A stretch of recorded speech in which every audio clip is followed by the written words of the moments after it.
Mandau terbang merupakan salah satu atraksi mistis sekaligus kearifan lokal di ibu kota negara baru Kalimantan. Momen ini biasanya dapat disaksikan dalam waktu tertentu atau dalam perhelatan adat. Namun baru-baru ini viral aksi seorang warga dari suku Dayak Kalimantan memperlihatkan kekuatan mistis mandau terbang. Ia nampak berada di sebuah ruangan ritual yang berisikan barang-barang antik. Pria itu berdiri dengan pakaian khas suku Dayak. Ia memegang mandau lalu diletakkannya pada sebuah wadah yang berisi arang panas. Ia lalu meletakkan mandau itu di atas wadah tersebut, tak menunggu waktu lama mandau pun terbang. Si pria lalu berusaha mengontrol gerakan dari mandau terbang dengan tenaga dalam. Ia mendorong mandau tanpa disentuh namun bisa berubah tempat.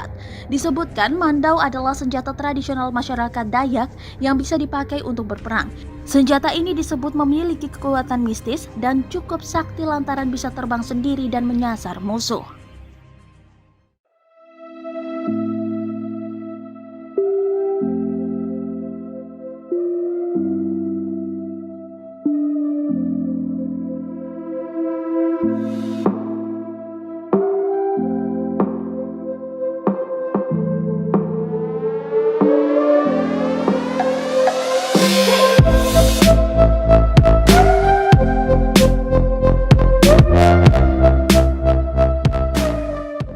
Terima kasih sudah nonton. Jangan lupa like, subscribe, dan share ya.